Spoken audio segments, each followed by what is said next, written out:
Hello, passengers, and welcome aboard the TV Pilot's License with service to White Collar and the FBI's White Collar Crime Unit.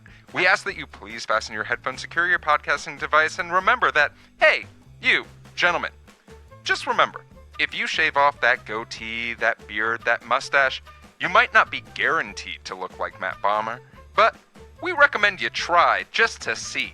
Who knows what will happen?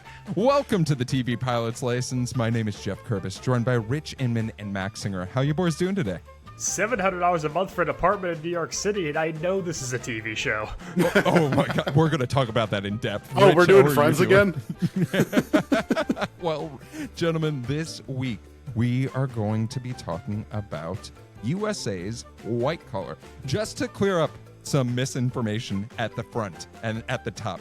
We are only watched part one of this mini movie of a pilot. So if you are following along with us, just watch that part one that you find on Hulu. And hey, if you like it enough, you're allowed to watch part two. But we're going to just tell you our thoughts on in the meantime. But yeah, Max, USA 250 is actually their pilot strategy. 250 minutes, baby. Max, for folks who maybe are here because they're big fans of White Collar and want to hear our opinions, maybe they're frequent flyers. What is this podcast all about? Here at TV Pilot's License, we break down and analyze the pilot episodes of some of TV's most famous, or in some cases, infamous shows. We learn more about how these shows came to be and were originally made, if they're effective pilot episodes and making us want to watch more, if they can be made today. Go back and stream our old episodes from wherever you listen to podcasts. Check us out on YouTube and TikTok to see our smiling faces. And if it is your first time flying with us, then welcome aboard. Now, gentlemen, I guess I have another question for you. What is your familiarity with White Collar? Because we've done USA pilots, right? We've done the hour and 45 minute that TV, or the 2-hour pilot that's an hour 45 of actual watch time. Did you actually watch this show when it was on the air? This has to be a Peter Inman TV show. This is because this is not me, baby. I am not watching USA original crime procedurals except for Monk.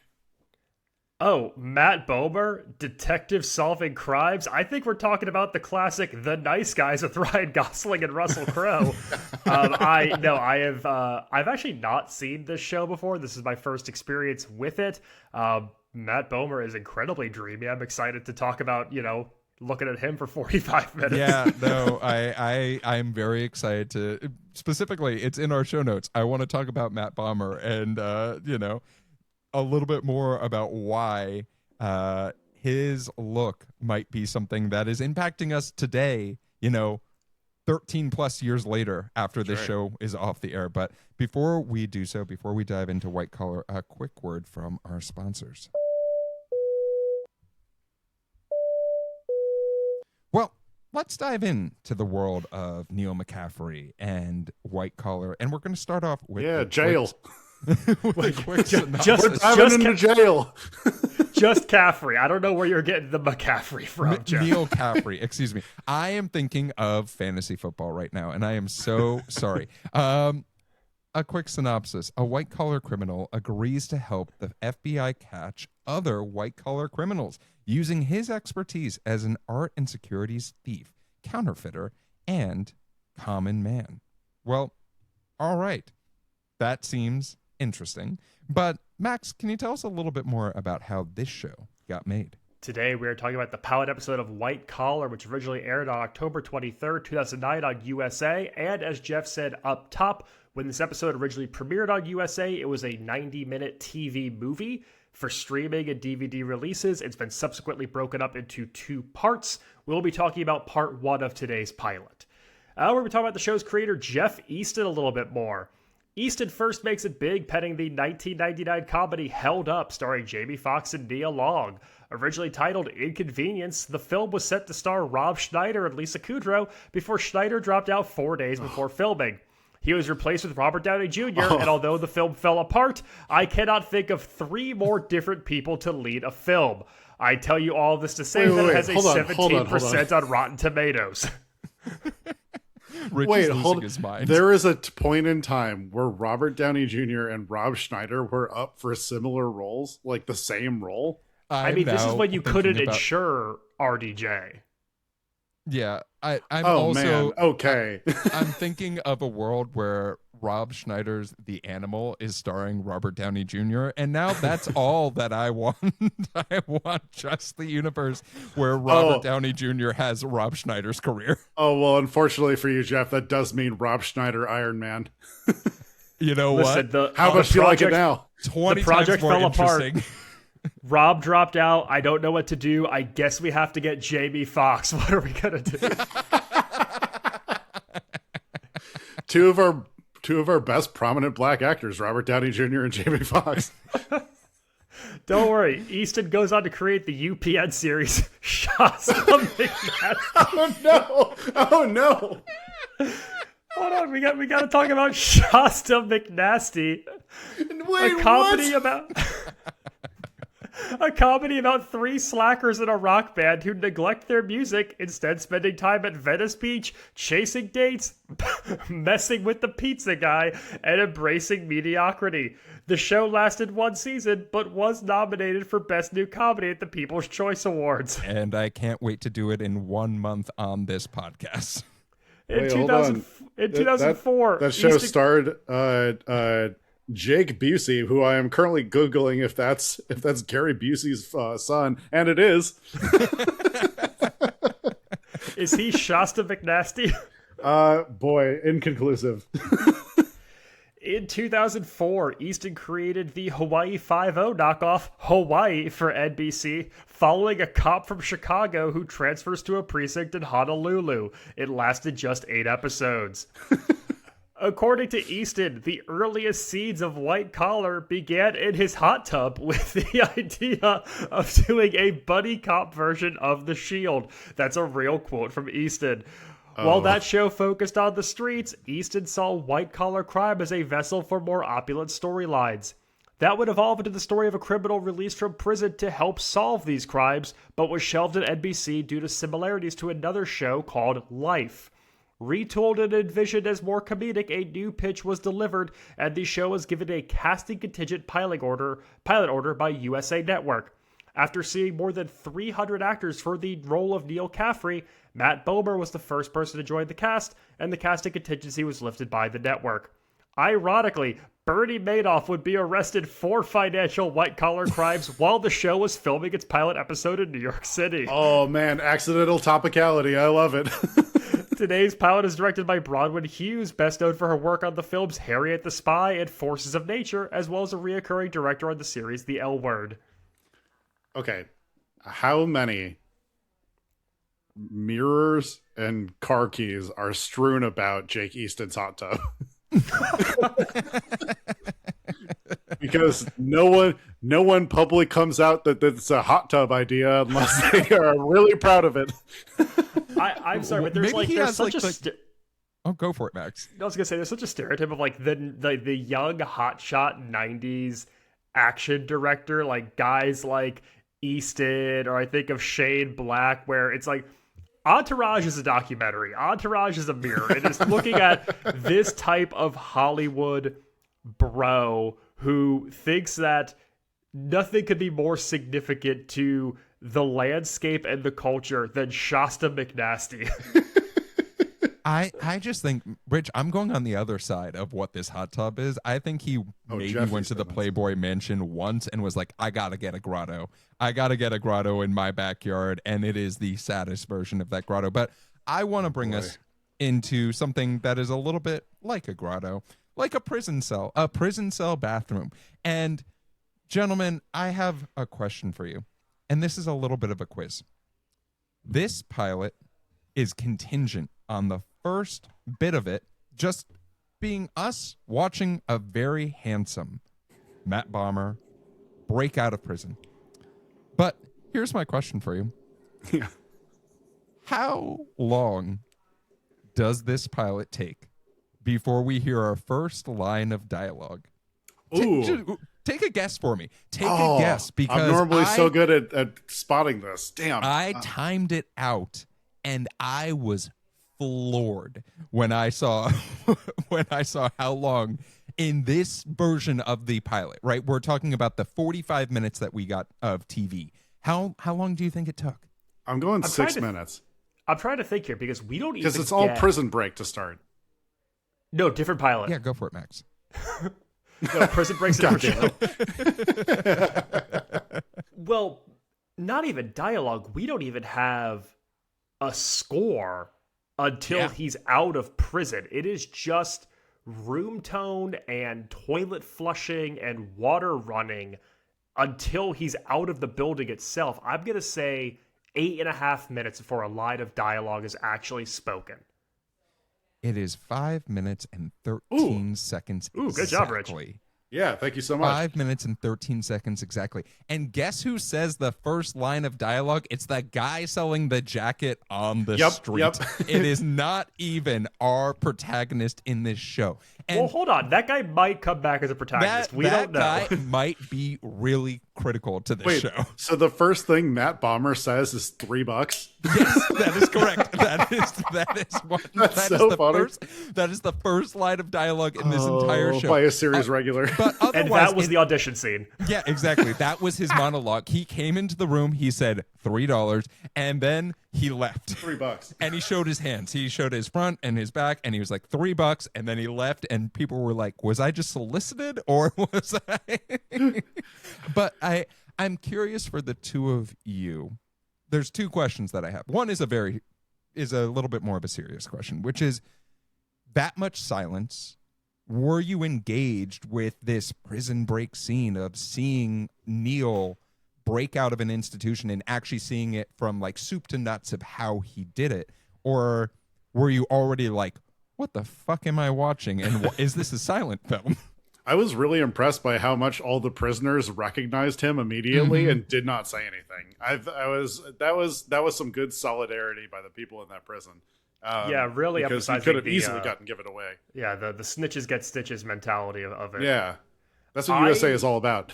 I think this montage of him glowing up and making himself over is so funny, though, where he goes from having like mild tamed scruff to shaving and just being the most handsome man you've ever seen. In one scene, he has this what I think is a terrible wig on, and they cut away, and now his hair is perfectly coiffed. Listen, I could forgive the perfect smooth shave with the janky razor blade and him not being covered in bits of toilet paper. I draw the line in his hair being perfectly coiffed and held up. Yeah, it definitely does. There's a level of suspension of disbelief and just handsomeness of like, well, right. Matt Bomer is that handsome. Yeah, sure. I would also be distracted by him if he was breaking out of prison and being like, well, that guy's too handsome to be a criminal. I had the exact same thought. They're not looking at him because they recognize him. They're like, who is that? Yeah. They're like, oh, baby. God damn, normally I don't look at guys like that, but I might be changing my opinion. Like, I will say it is so much of this entire pilot hinges on Matt Bomer being like undeniably attractive to everyone and charming. It is how charming can he be, how handsome can he be, and also, oh, by the way, he's a triple threat. He knows everything about everything. Like that is how this pilot is set up. He's a Stuxy computer. It is like, hey, you want to hate yourself? Boy, turn on White Collar and you're going to meet Neil and you're going to think, what the fuck am I doing with my life? I love how there was at no point any of the guards at this maximum security prison that were like, hey, that guy who looks like an LA-10 is gone. You know, the guy who looks like... Hey, have you seen a guy who like only looks like a male model leaving the prison? Did you see that guy who was on the cover of GQ last month? He just like walked by and like I'm really confused. But gentlemen, I said I had two questions for you. The second question is, while Neil is breaking out of prison, we see him hot jump a car in this instance, and he finds a cassette tape and he puts it on.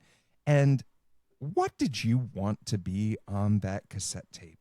Because they made some choices in the show as far as the music, as far as the score, all of that fun stuff. But I'm genuinely curious, what is I have what I think is the only correct answer, but Rich, what is your answer?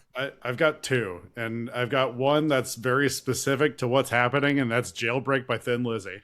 Okay, one cool. of their best songs. The second one is "Radar Love." I think that's just like a good driving down the highway song. I don't think it fits the pilot very well, but I just want to hear him drive. I just want to see him drive to "Radar Love." Max, what about you? We should say for the folks at home, the song on the cassette is actually "Hold Up, I'm Coming" by Sam and Dave, the blues duo. I would say my serious answer is "Highway Star" by Deep Purple, Nice. and my really serious answer is "Crazy Frog" by Axel F. And my only answer is "Tub Thumping" by Chumbawamba. Is the only correct answer. Yeah, okay. Come on, I get knocked down and I get up again. And he really did. Can you imagine a cassette single of Crazy Frog, though? A song that's only meant to be consumed on a flip phone? I don't know why you're making me do this right now, but I'm literally going to find you a cassette of Crazy Frog. Please don't. It's already in the I'm mail. begging you. While we're seeing Neil Caffrey break out of prison and, this plan develop of not only getting out of prison, getting this jacket, going to the airport, stealing a person's car while he already had a car, we're introduced to another character, our counterpart in this instance of Peter Burke, who is our Fed safecracking. And I guess I'm curious, do we think in this instance that Peter Burke seems like a equal adversary, maybe even good at his job, or are you sort of like, oh, this doofus? Max, what are you thinking at first meeting this other character? Yeah, I'm not entirely sure if I think of him as a formidable adversary. I do like when they have like feds and cop characters just dramatically say the name of a bad guy they're chasing as if we're supposed to know everything about them. Like when you say something like, the Dutchman, like am I supposed to be bought into that? I know. Am I supposed to care about the Dutchman already? I know it's kind of like it gave me the same kind of like eye roll as like watching season whatever like 8 of Brooklyn Nine-Nine, where they're like, you can't have another Greenpoint Strangler. It can't be the 7th Greenpoint Strangler. You can't. But I do know exactly what you're talking about in the sense that like this is, if you're setting this up to be two genius adversaries against each other, it's just going to be a competency porn type of pilot. Mm-hmm. Not that there's anything wrong with that. But you better really keep your audience guessing. You have to like really stay a couple like punches ahead of them. Well, we do get a scene that I am calling the seeing that both people are good at their jobs scene, which is when Peter Burke is brought into this prison to be able to understand how did Neil break out. And we almost get to see Peter put the pieces together as an investigator, but also see how Neil did this entire thing and what was the plan and those sort of things. I really enjoyed that as seeing someone be good at their job, developing that trust in the characters. And Rich, you always talk about how that's a critical part of pilots. Do you think that did a good job of maybe getting that buy-in of what you needed to say, all right, cool, two competent people? I mean, I feel like I'm skipping ahead too far to like my wait a minute moment notes of just like, I feel like overall what this is trying to accomplish with the competency aspect of it is a little bit too much like tell and don't show. And it's like you get a bit of the competency from Matt Bomer's character for breaking out of jail, but not a whole bunch else from the duo itself. It's a lot of talking. It's a lot of Burke getting really upset at other FBI agents to show that he's in charge. But it's not like enough of like a chess match for me. Max, what Burke about you? also feels like a composite of every 90s action character where like they say things to Burke like, yeah, but you're the only guy who's ever caught Caffrey before. And it's kind of like a reverse The Rock, the Michael Bay movie, where they're like, and Mason's the only guy who's ever broke out of Alcatraz before. Like, we have to get him. And it's like, no, we need Burke on the case because he's the only one who knows how to get this prisoner. He's the only person who could foil him. And that singularity that you are so important, you are so noble to this cause, that feels like such a silly, like, comfort food action trope to me, but distilled into a way that is like a little more palatable for like a family-centric USA audience, if that makes sense. I think where this pilot, I think there are precedents and comparisons to this pilot that are so good and so highly regarded that I feel like it kind of does a disservice to this pilot itself. Like, because I'm thinking immediately of Catch Me If You Can. I'm comparing it to when we did The Blacklist, which is very like, oh, James Spader's 17 which moves came ahead after of the this CIA. pilot. Yeah, it is. Even a Silence of the Lambs, even the relationship between Clarice Starling and Hannibal Lecter, and the way that you have this, like, they lean on each other, but they're also adversaries, and how like one is helping the other, even if they don't understand how they're being helped in time. Yeah, and I think like if anyone who's a writer is listening to this, like if you're writing a character who is a genius, you don't necessarily have to be a genius yourself. You just have to be studied, and you have to like keep throwing roadblocks for your and red herrings at your audience. That's basically all you have to do. But you do have to like prove that they can break through those in a way that the audience doesn't expect. And I mean, I literally wrote I wrote at 28 minutes into this pilot, I have seen every move of this pilot telegraphed already. Like I knew what was coming. I knew it was coming. So it never really felt as though this pilot kept me guessing in the same way that The Blacklist did. Sure. I guess a question for you, because we have two things happen after we see this jail scene. We understand that, one, we're going to be, Neil and Peter are going to be meeting up, and Neil's going to get captured and put back in prison. But then we get Why Is Today Different, right? We get our second Why Is Today Different, which is this proposal of Neil pitching, let me be on work release. Yeah. Let me help you because I know which is how like the Catch Me bad If You guys Can. think. Yeah, very, very Catch Me And If The You Blacklist. Can. The end of the last 3 minutes of Catch Me If You Can. Yeah. Well, I think with like Catch Me If You Can, that's very similar to The Fugitive too, where it's like they are adversaries. They are trying to catch this person, but there is If they can. a camaraderie. If they can, there's like a Very fraternization, there's a camaraderie between them, and even though they are rivals and they have an end game, there's a little bit of a respect factor in there. This is very much like, I need you to help me catch someone named the Dutchman whose motives are unclear at this time. And yeah, the motives are unclear, and I guarantee you they're just calling him that because he's Dutch. There's nothing more than that. Well, two things.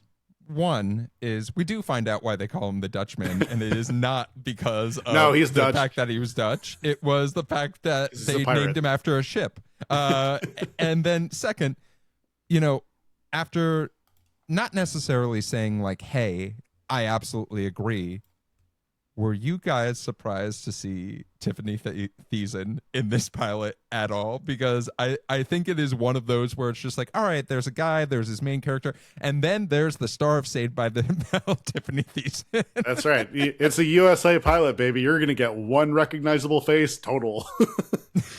Max, what did you think of this character? If you were a teen... Oh, go for it.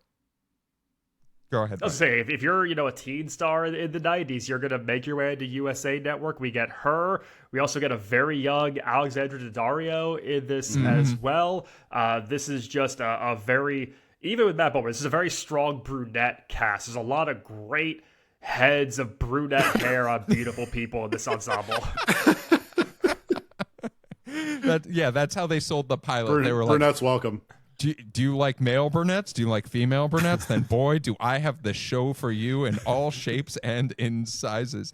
But, after this scene, I want to talk a little bit about the idea of seeing Neil be a con man, right? Because we see it in the beginning in breaking out of prison, but we get a second instance of this in seeing Neil be put in a $700 apartment. And Max, I guess I have a question for you as our tri-state representative of the Northeast.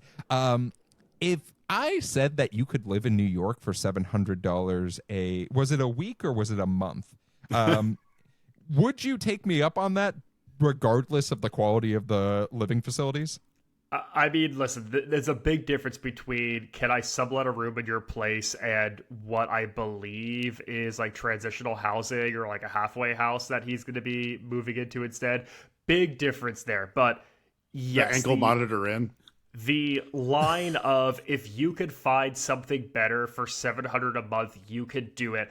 I instantly clocked that as, okay, we are going to see how Neil games the system. We're going to see how he finds a loophole in Burke's logic. And I was very entranced by seeing how we watch him play the game. It is fun when you see Caffrey be the Frank Abagnale Jr., when you see him doing the catch me if you can ruse, when you see him embodying this character of sorts.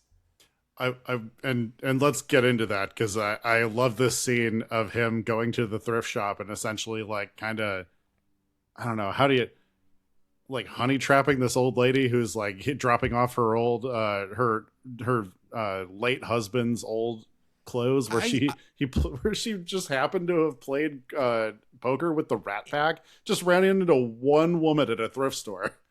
Well, it is interesting because there is something to be said and potentially debate of, was he honey trapping her or was he just like, oh shit, this is the nicest stuff here and I need to get my hands on it. Right. Also, it's that idea of like seeing the adult version of if you give a mouse a cookie, right? Like, because at first he's like, cool, oh shit, those suits, I love that. And then he sees the name in the suit and he's like, oh, fuck, it's a detour. Like, shit, this woman must know someone. And then, he got that cookie. And then he's like, is there a glass of milk there? Can I get that glass of milk? And the glass of milk happens to be a guest house in this at least $30 million townhouse in New York City. And of course, the dead husband's jacket is your exact suit size. Why wouldn't it be? And of course, the woman that you're staying with has a smoking hot 22-year-old granddaughter who has a slow-mo scene that came out of nowhere. And I have so many questions. I was going to say, you want to know what the most this was pitched in a hot tub moment is? It's when the smoking hot 20-year-old granddaughter enters the frame for the first time in slow motion walking in what, like a silk bathrobe? Yeah, basically they were like, hey, show up in the least amount of clothes you're comfortable with. And she's like, gotcha, bet. And then she just walked into the room and they were like, perfect. And Geoff was sitting in the hot tub when he was directing this entire scene. Now, we all know from his personal life following this show and the show he did most recently with Nathan Lane that Matt Bomer's a gay man. Having him play a cunning Lothario for women, but also immediately before that, him trying on a bunch of hats was a little bit of you're doing a little bit too much here. Rich, I thank you for introducing my wait a minute moment that is not actual wait a minute moment, which is the damage this show did for making a generation of men think I too can pull off a fedora. Because the moment Matt Bomer puts on that fucking fedora, I was like, shit, we had Amazon at this time and hundreds of thousands of people just clicked add to cart and said, that's a smooth looking look. Yeah. I'm going to absolutely rock that fedora just as much as the man who Looksmaxing is based off of. Looksmaxing is based off of Matt Bomer, and your dumbass sitting at home thought, you know what? I also can pull off that hat that looks good on no one other than Matt Bomer. You dumb fucking idiot. Guys, I am sorry though. Like, there are safe cracking explosions happening. There are You're right. big pinstripe 90s suits with fedora hats. No, They're slow. That's page 7, baby. They're slow motion broads. They're stacked brunettes. This wants to be a coked out 90s action thriller. Oh, so yes. bad. This wants to be a 90-minute on the nose, cokey, insane action classic, and somehow it got stuck on USA Network. Matt Bomer wearing hats. That's the front page headline. So, genuine question. Do you think Jeff Easton tried to pitch this to HBO and like what this would have looked like if it was on HBO? There'd be Rich, you and sigh, but I think it would have been one of the greatest. Like, we would have been watching that every week in the fraternity house, 100%. We would have been watching with our jaws wide open, being like, "Oh, yay!" Like, you do it. Who is this man? He's grinding his teeth. Jake Busey is here. He keeps shouting Matt Bomer wearing hats at me. What does that mean? Oh, nothing strikes fear into the soul as much as Jake Busey is here. So, there's two final really scenes that we get after seeing, the idea of one thing before I talk about our last two scenes.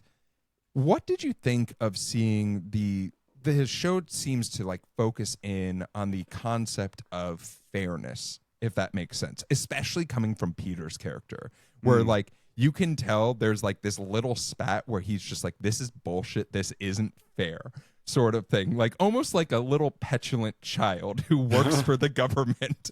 And I'm curious, Max, like, did you think that was necessary here to have a man just be so upset, like this fully grown man being upset, goggling at this 22-year-old, drinking this perfect cup of coffee, and then yelling at Matt Bomer? Or were you sort of like, I could have done without? No, I think it's essential. I think it's very much, we keep going back to this, it's the catch if you can relationship. It's the stiff, hard-line, follow the rules agent and the young, hotshot con man who keeps finding ways to get around these parameters. And so I think, Burke is angry that it's day one and you have found so many loopholes in my plan of, you have $700 a month. There's a thrift shop down the street for your clothes, and you can't go without. You have to stay within 2 miles of this ankle monitor point. And Neil's found every way to get around it, while also doing jobs that the FBI has not been able to crack. He's identifying fibers on jackets. He's getting them leads in cases that are nowhere, and he is absolutely like the antithesis of everything that Burke believes it. You also remember that it's Tiffany Thiessen who even said, well, you should get him out of jail in the first place. Like, it's even this thing of like, my wife was right. Like, I couldn't have done this without you, but I couldn't see it. And now you are proving her point and me wrong every step of the way. And it's only 24 hours. And like, what have I gotten myself into? Am I crazy in thinking, remembering that in Catch Me If You Can, there was also Tom Hanks's wife was also very much like, you say his name in your sleep more than you say mine. Yeah, kind of no, thing. You're obsessed with him. That was a theme in that that movie. Yeah. It's such a, I don't know. It just felt very like, oh, I've seen this like 90 times before. Okay. Let's talk about this show trying to pick up the stakes, because the way we watched it, right, the stakes, the peak of like this action that we're seeing is in the last 10 minutes of this pilot. Right, we have two scenes. We get to see them assess someone at the airport, and there is a murder most foul. And also, we go to a museum where we find out the big twist, baby. I mean, Rich, we're gonna learn today, baby. Yeah, USA. You're gonna learn, and you're gonna fucking like it. But I'm curious for the two of you.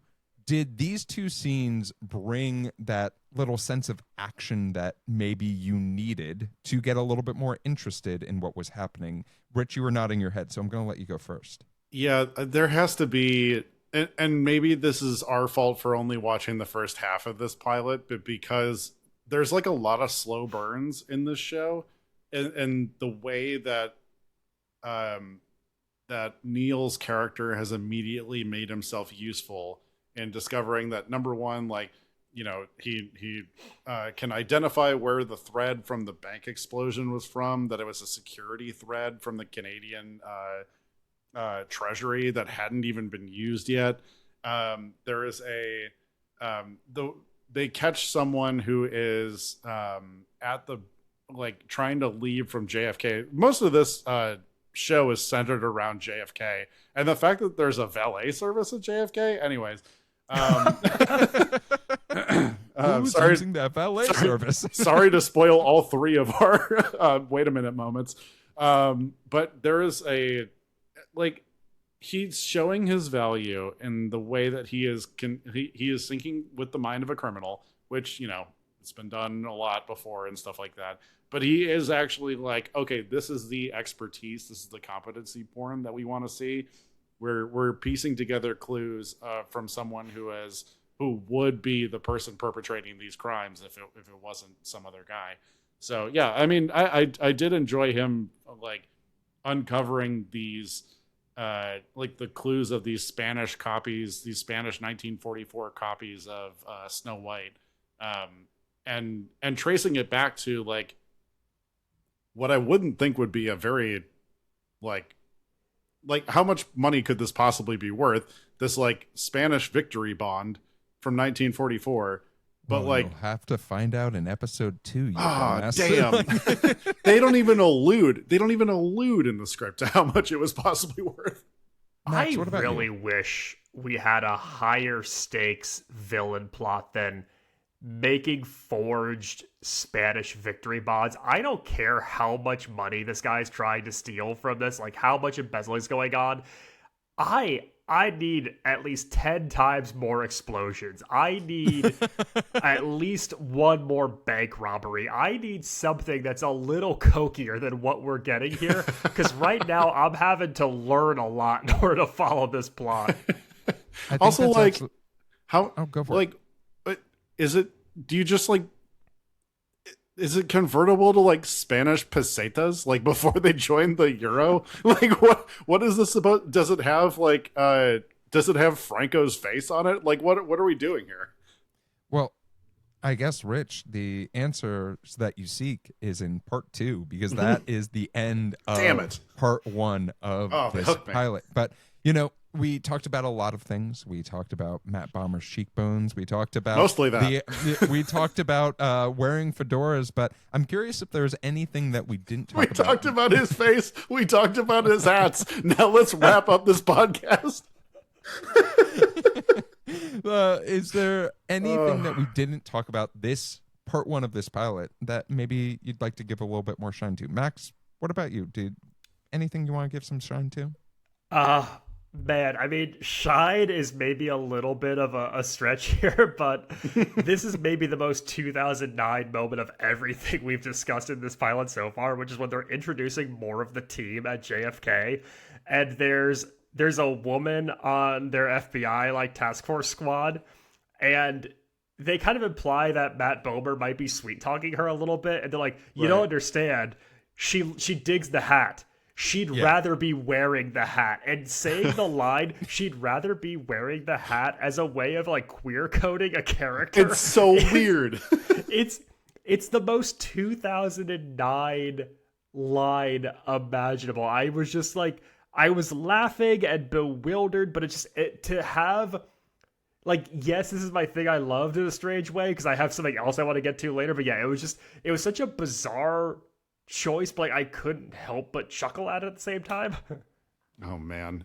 For me, there is the moment in when Matt Bomer is back in jail, and he is writing, he's doing the quintessential check marks for every day that he's been in prison thing, and he knocks over, he accidentally punches out the light in his cell, and there is the most perfectly timed "Shut up, bitch!" from one of the other prisoners. And it made me laugh so hard. And I just whoever was the sound designer for that particular scene, a million Emmys, because I laughed real hard at that. Yeah. From myself, I really did enjoy I really did enjoy that vintage store scene. Like actually seeing someone, a con man, be a good con man. And maybe it is because, you know, I really do enjoy Catch Me If You Can. I do enjoy like stuff about con men and seeing them actually like be good at their jobs. That to me was the scene that sold this pilot, of the idea of like, hey, this is what you're going to be seeing. You're going to be seeing Matt Bomer doing stuff, and like that actually allows him to get what he wants, but also solve cases. That to me is super interesting.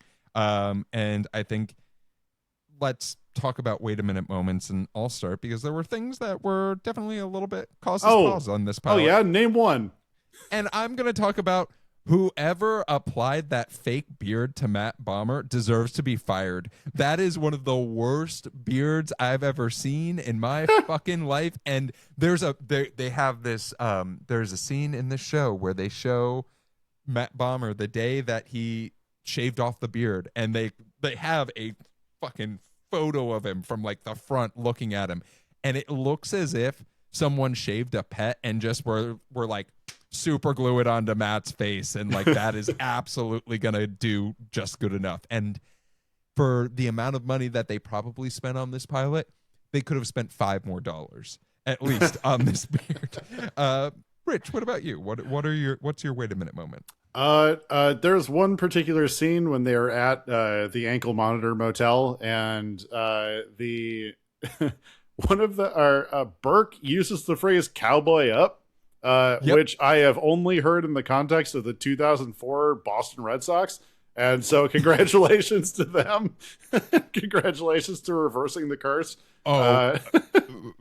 Rich, I'm going to give you a little fun fact about this show.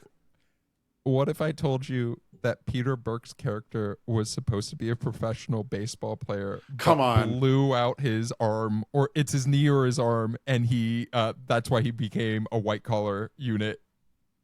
This show was originally supposed to be Cheers, but the FBI.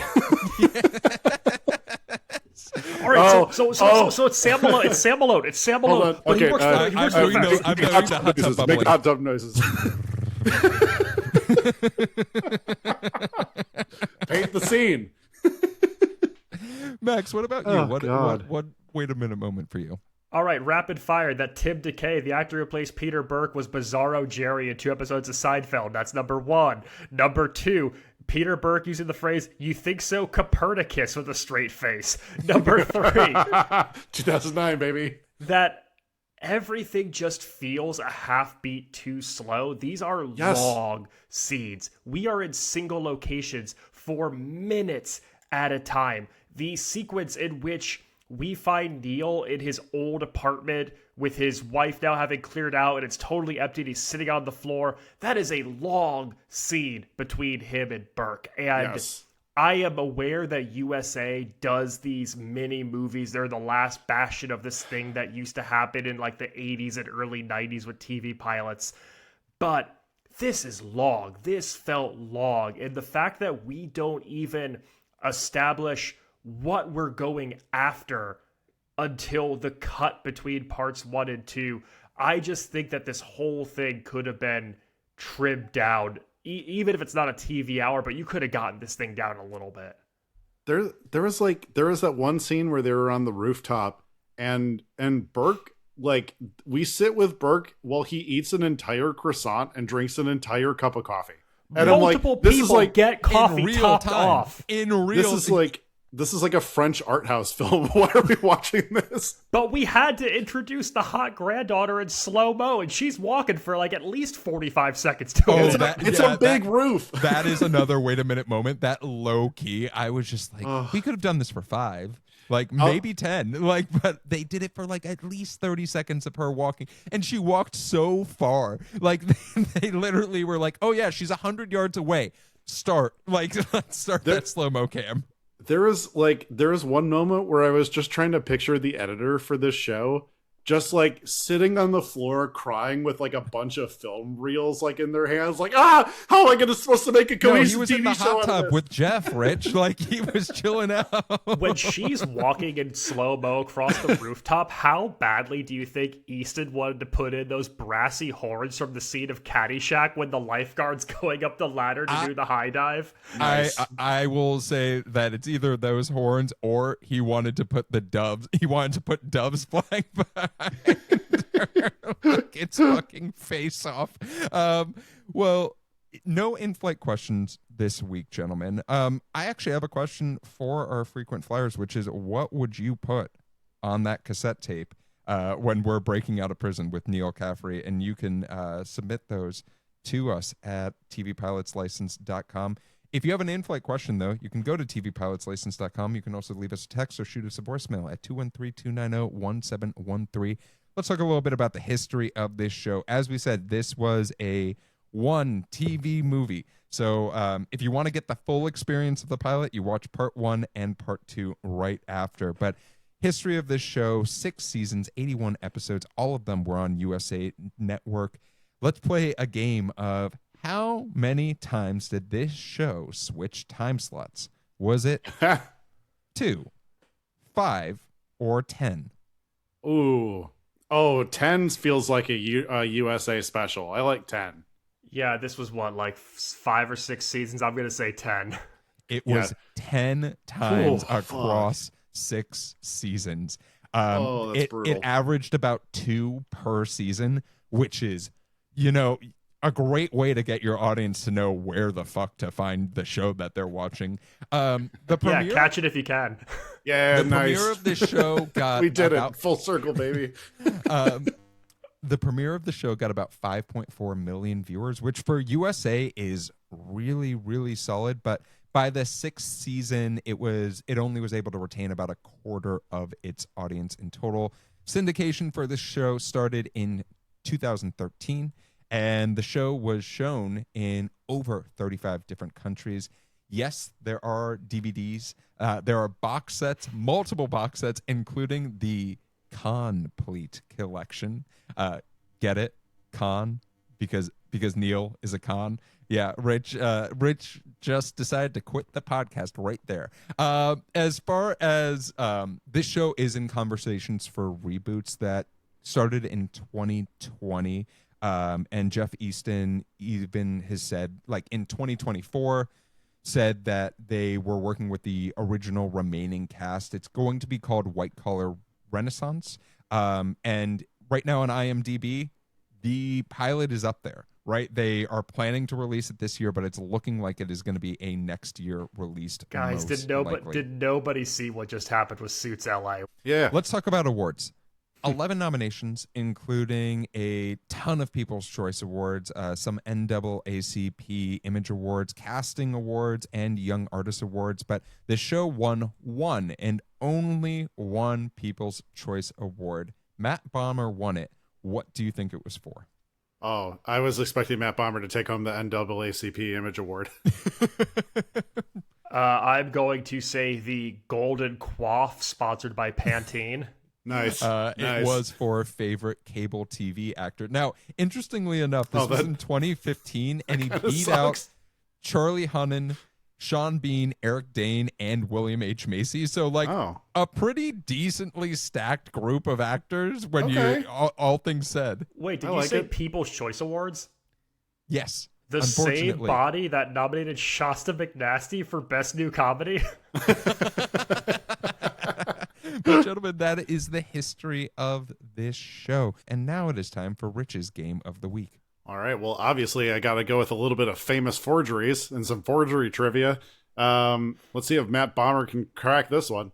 All right. What of the most successful and well-executed forgeries took place in the art world, with one European man so perfectly replicating the works of this artist, he tricked experts and even sold a forgery to Hermann Goering, the architect of the Holocaust. Who is the original artist? Is that A, Henri Matisse, B, Johannes Vermeer, C, Pablo Picasso, D, George Seurat? I'm going to say Matisse. I'm going to say Seurat. It is Vermeer. He is a Dutchman who, to the T, made forgeries of the Dutch masters so crazily that it fooled actual experts. Did you say the Dutchman? Did we figure out who it is? That was Peter, the Dutchman. Peter, we got it. We got him. All right, my second forgery question is here. One of the mental warfare operations during World War II was a method of spreading anti-Nazi propaganda by sending planes full of letters with forged stamps to bombed mail trucks. And in the confusion of trying to deliver the mail from the bombed mail trucks, essentially littering that area with letters with anti-Nazi propaganda. So they would be delivered as normal. The operation was named after what cereal? A, Cheerios, B, Frosted Flakes, C, Wheaties, D, Corn Flakes. I can't believe it wasn't called Alphabets. That's really disappointing. Alphabets? Yeah, exactly. I'm going to go with C, Wheaties. Yeah, I eat your Wheaties, like, start whatever their catchphrase is. Go for it, Rich. What is it? It is D, Operation Cornflakes, which was also my stripper name in college. Well, Rich, thank you so much for that game of the week. Our flight's coming to a land, and I have two questions for you, gentlemen. And the first question is sort of an interesting two-parter. One being based off of what we watched, the first 45 minutes of this pilot. Would you watch the second 45 minutes of it? Part two, do you think there's a version of this pilot that could have just been 45 minutes of the hour and a half? And then the second is, this is Max, you even mentioned it, and Rich, you mentioned it as well. This is very much a family-friendly-ified version of a lot of stuff that we're seeing on TV, with a lot fewer explosions. USA doesn't make original TV anymore. The one explosion, they didn't die from it. Yeah, exactly. It just came out like a cartoon covered in ash. Talk about a wait a minute moment. That guy's dead. But I guess, is there a place for family-friendly-ified versions of some of the more intense action that we're expecting and we see on primetime television today? So, Rich, I'm going to have you start off. Those are good questions. Number one, I'm going to say no, I am leaving intermission of this pilot. It should 100% be 45 minutes because there's no reason we should have lasting shots of someone eating a croissant. And then when it comes to family-friendly like dramas and stuff like that, I think there's definitely a place for that. TV can't just be like, I don't know. It just can't be all Ted Lasso all the time. It's you got to have some stuff that you can watch with your kids that's like engaging and exciting. And I watched a lot of 24 with my dad, so maybe a little less Islamophobic too. Max, what about you? I've got bad news about season 4 of Ted Lasso, bud. Oh no. Ted, let her play in the burqa. I'm with Rich. I went into this one with high hopes because I do like Matt Bomer a lot. I've heard a lot about this show over the years, but the first 45 didn't grab me the way I thought. I can't see the back half doing the same.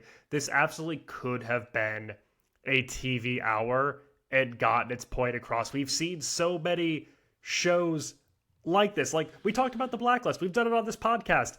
That has so many reveals and so many twists, and they also have a beginning, middle, and end to its case while establishing all this exciting background info, and that's a TV hour. This being 90 minutes so that we could have 2 minutes of bodacious babes slow-mo walking in heels and bathrobes across rooftops is inexcusable.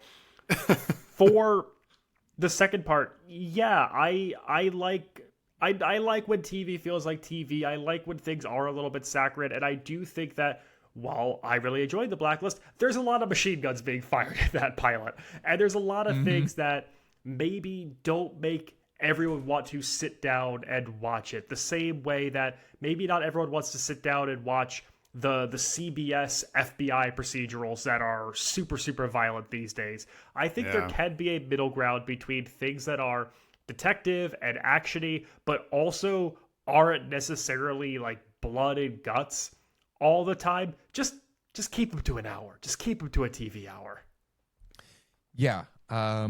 For myself, I'm going to go a little bit long on this, and I apologize, but this is the second time I have seen part 1 of this pilot. Oh. And the reason I say that is because I have watched it in its full, in the original intended TV movie version of it. And I think that cutting this into 2 parts does it a gigantic disservice. I think it is, and I absolutely agree, this could have been 45 minutes of TV, and we would have been absolutely fine, because this is the second show in a row that we have done where this is the worst episode of this entire series because of how long it is. Yeah. This is a wonderful series. Having watched it, I've watched every single episode of this show. And like very recently too, like in the last year, I have watched every 2 weeks episode. ago. Yeah, 2 weeks ago. Wait till you find out what happens in the end. There are banks, there are chutes, there are ladders, and ladders.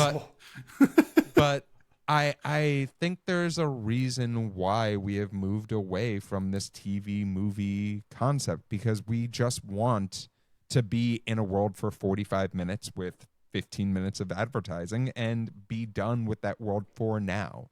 We're seeing more of the return of the single episode a week because we enjoy that little bit of like, hey, let's take a break from this rather than binging it. And this felt like, oh, I'm going to have to binge this motherfucker? Like, absolutely not. That said, with the family-fied version of dramas, yeah, there has to be stuff for the entire family. I really enjoy the concept of being able to have an entire family sit down and enjoy something that isn't Bluey. That's not me hating on Bluey. That's just me saying that you need a little bit of diversity. Guys at the top, tune in for our pilot episode next week as Bluey. I'll talk to you about Keepy Uppy. Yeah. 3 dudes talking to you about the pilot of Bluey for an hour and a half. It's a 7-minute episode. Yeah, exactly. We can do that. I said what I said. 4 more episodes. It's going to be our first multi-episode episode. But gentlemen, that's our flight. And before we go, I want to make sure that folks can find you wherever you want to be found. So, Rich, where can folks find you? You can find me shouting "Cowboy Up" to celebrate the 2004 Boston Red Sox. You can also find me on Instagram at Damn That's Rich. You can find original sketch comedy from Max and myself over on TikTok at Dadwagon Comedy. Max? You can catch me pitching TV shows from a hot tub and on all things social media at Maxwell Sig. And you can find me in the hot tub with Jeff J. I'm Jeff G. And if you're looking for me on social media, you can find me at Run Jeff Run. If you're looking for the TV pilot's license, you can find us anywhere you listen to podcasts. Make sure to follow us on YouTube. Check out our socials. We are also on all of the ones that you probably are on as well. If you have a question for the show or maybe our next episode, you can go to tvpilotslicense.com. You can also leave us a text or shoot us a voicemail at 213-290-1713. Make sure to watch out for some of the stuff that we have coming up. We always give sneak previews of episodes, and we take questions on Instagram as well. But with the plane landed and the seatbelt sign off, we look forward to flying the bright skies of the TV world with you again soon. Until next time, keep your eyes on the skies and your fingers on the dial. Shut up, bitch! All right. Excellent.